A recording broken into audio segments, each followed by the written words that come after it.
This is WOCA, Ocala, Gainesville, The Villages, 1370 AM, 96.3 FM, The Source.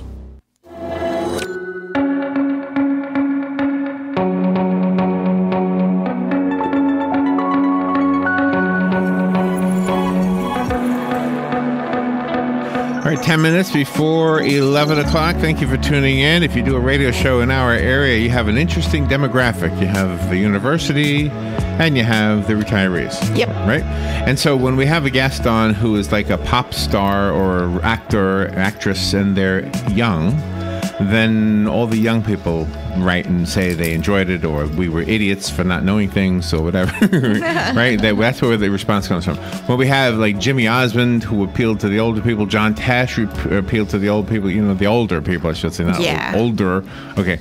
So, but in the next conversation, I just want to warn you, it's going to sound like we're talking mostly, and maybe we are, to the older people, the retirees, but I'm going to ask you, if you're younger, don't tune this out, because there's some information in this next conversation that will give you an edge up on the people who don't follow this advice. Now, if you are of retirement age, this is for you too.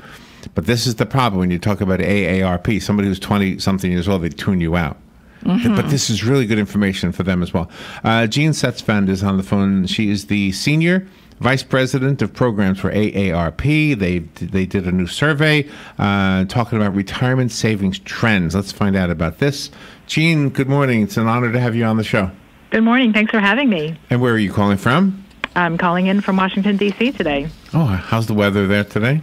Worse than yours. I like that. How's the political weather today?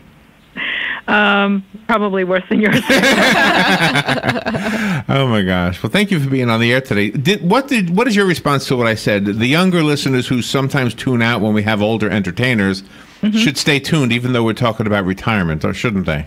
Yeah, you teed it up perfectly.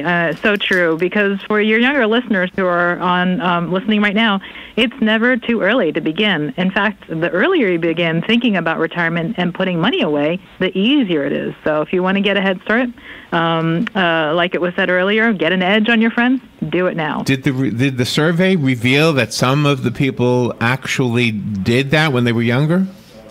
Well, we did a survey late last year with more than over 1,500 individuals. We actually looked at folks between the age of 40 to 59. That's a little bit of a sort of magic time frame where people are kind of waking up to this notion of retirement, and also those who are closer are really sort of thinking about it more each day. So that's kind of the age range that we looked at. It seems that a lot has to do with discipline, because I know when I put money in my savings account and then my checking is going low, I say, ooh, I'm just going to take some out and then I'll put it back next paycheck, but it never happens.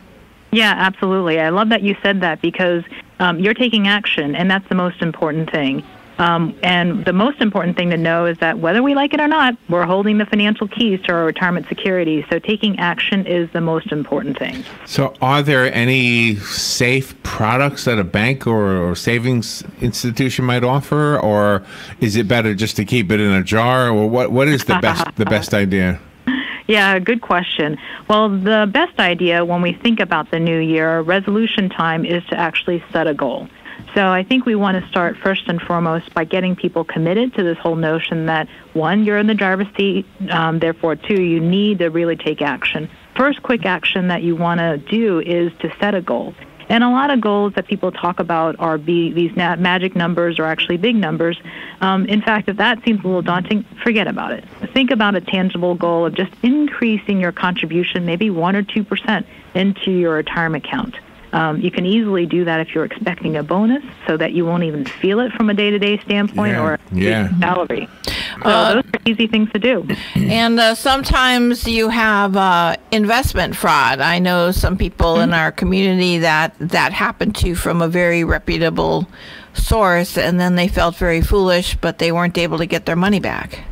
Yeah, absolutely. I'm so glad that you brought that up. There is, unfortunately, still some bad actors out there, and people do fall prey to investment fraud. first of all, don't ever feel foolish. There's no reason that you should feel differently about being defrauded from a predator or a bad actor than somebody who was held up by a gun, right? I mean, we were not at fault, and we didn't know any better because somebody is literally out there targeting us. If that ever happens, please do report it. Don't feel ashamed, because when you report it, you're actually taking action to prevent other people from falling prey as well. So I'm going to go back to the younger listeners. Many of them are looking forward to an income tax refund, right? So that sounds like a good starting point for me. If that was going to happen, I would say, you know what? Let's just put this in something and keep it there and make it grow. That's a great idea, and I think those ideas, for example, taking your refund check, or thinking about a bonus or an increase in salary, are easy ways that you can find additional money without feeling the pains of saving for the future. Another thing to do to find extra money is a lot of people work for companies that have a 401k plan. If you have one of those, more likely than not, your employer is actually giving you money through an employer match to incentivize you to save. And so make sure you're actually saving enough to max out on what the employer is giving to you. Don't leave money on the table, in other words. So can you talk to the older folks for a second? I mean, is there anything they can do? Let's say they are retired. Is there anything they can do at this point? Absolutely. I think one consideration that I always like to think about is earning from your passions. Are there jobs that you can take because you love doing a particular task or a hobby? And that's a good way to bring in some money. That helps you save also. But if you haven't taken advantage, or if you haven't tapped into your Social Security, take advantage of the fact that the longer you wait to tap into your Social Security benefits, the bigger your Social Security check will grow, and that grows for a lifetime. We noticed that the young people, late teens, early 20s, they use so much plastic now that they really don't know what money is. Are the schools falling short when they don't teach economics? I think making everyone, particularly at a young age, aware of money is really a good point. That's critical. I think as we move into more sort of the digital space, whether it's credit card to sort of more digital currency, it becomes less real. So yes, the more that we can reinforce through curriculum, having an allowance, quite frankly, will help you sort of feel the tangible aspect of what things are worth. Those are all great ways for us to really teach good money habits. Do you know one thing that comes up that I really am ignorant about? It's the cyber currency, and I don't think the old folks are doing this. I think the young ones are, and I think they're doing it as an investment. Is any thoughts on your part as to whether that's a good move or is that a risky move? Anything that you don't understand is a risky move, in my opinion. And frankly, I think what the cyber digital sort of currencies are, even if you understand it a little bit, there's a lot that we don't understand. It's a little bit of sort of algorithmic value that's created. If you understand that, more power to you. But if you don't understand it, I would walk away. Yeah, well, I don't. But again, the younger people seem to know what they're talking about. I don't know. It's just one of those things. I feel like if I say anything, I'm probably going to be wrong about it. So, but as far as what I need for me, I'm going to stay away from it, I think. There are guidance counselors in high schools to guide the students. Where can a person go to get guidance as to where to put your money and still have enough left over for the fun things without having to pay a large fee for this? Well, the first step that I would draw your listeners' attention to is a website called aceyourretirement.org. And this is a joint effort between AARP and the Ad Council. We created this interactive online site to help people get off the dime.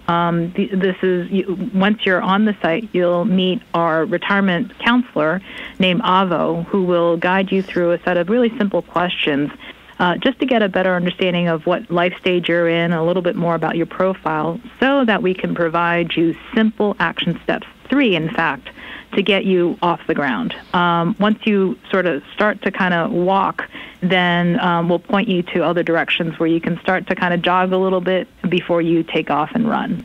And how about technology? How important of a role does technology play for saving?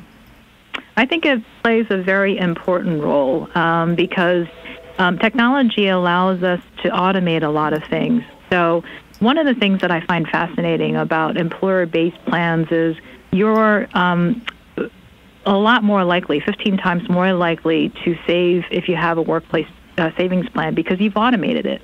So technology-wise, why don't we just do that? Why don't we try to automatically save more by increasing what we're trying to contribute into our accounts, whether it's savings accounts and or retirement accounts? So you can establish that through your digital accounts. Well, I think all the information is really helpful, and I hope we had some listeners who were paying attention who were on both ends of the spectrum in our listening audience. Jean, do you want to leave us with a website? Absolutely. It's aceyourretirement.org. Thank you so much for having me. Thank you. All right, we'll take a break. We'll be right back.